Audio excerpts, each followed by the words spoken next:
Day 32, June 1st, 2022.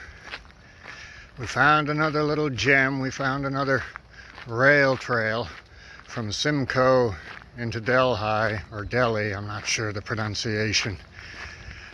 But this trail will take us about 11 miles. Cover about half the day. Give us some nice shade in the morning. We like shade in the morning. We like shade in the afternoon. We like shade all night.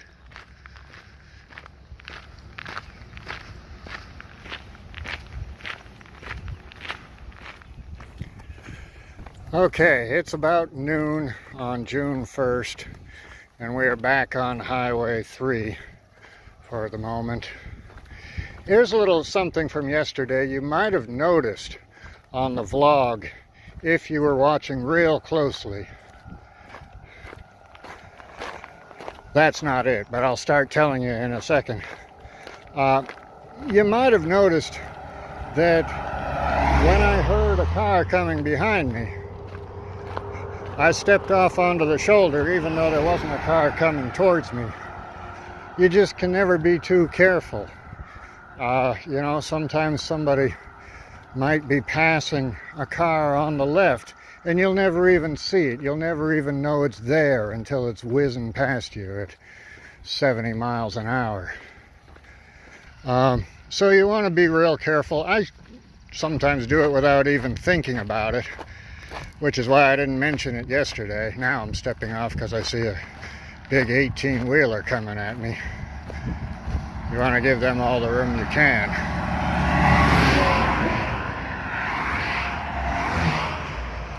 But this gravel shoulder is real tough to walk on sometimes. It really digs into the bottoms of your feet, so I like to give my feet a break when I can and walk on the pavement. You just got to be listening to what's happening behind you as well as watching what's in front of you.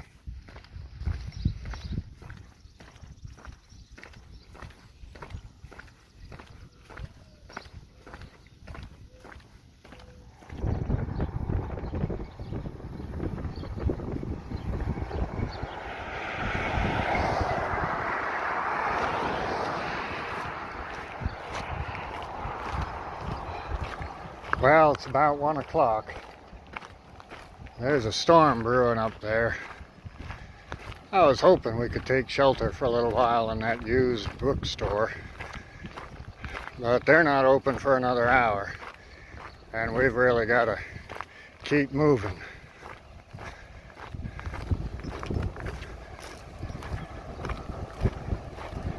It seems like maybe the worst of the storm is going to pass behind us a little bit. We will see. I've already got my pack cover on.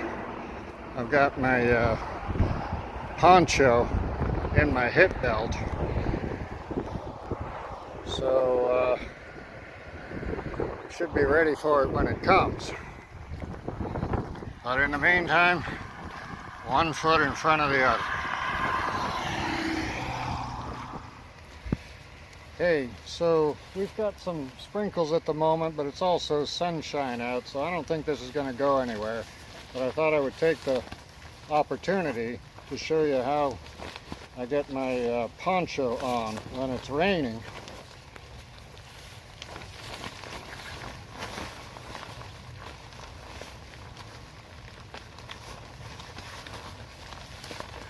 Usually I take my hat off first, makes it a little bit easier. But you just throw it over the top, find the arms, and then you make sure that the back side is covering your backpack, and you're all set. Now, the next step,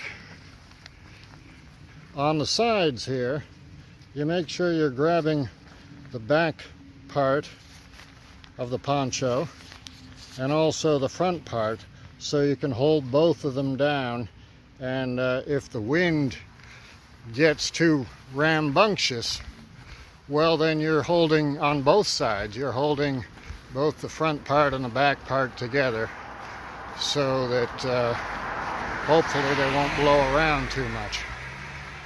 And that works in all but the most blustery winds. Then you're kind of in trouble. The poncho works pretty well most of the time.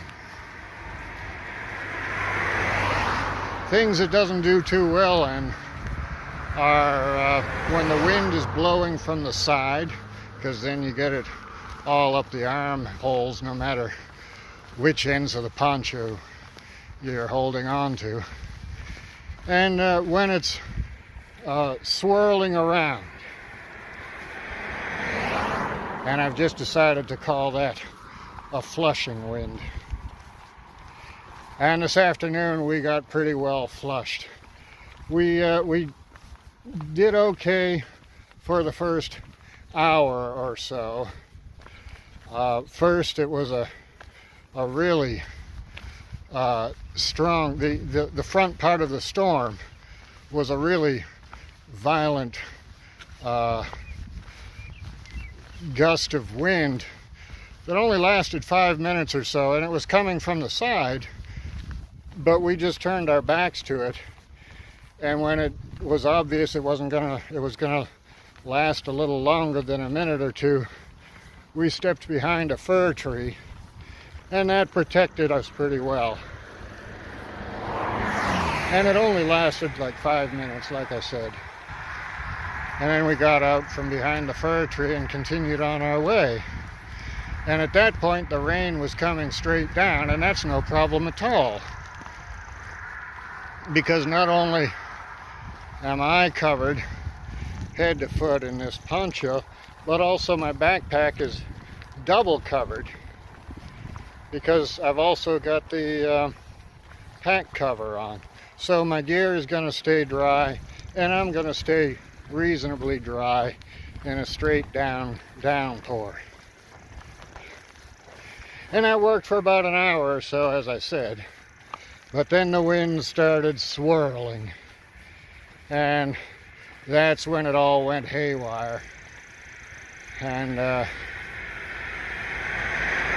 fortunately it wasn't more than another 10-15 minutes or so before I found a Tim Hortons and managed to duck inside and wait out the rest of the rain.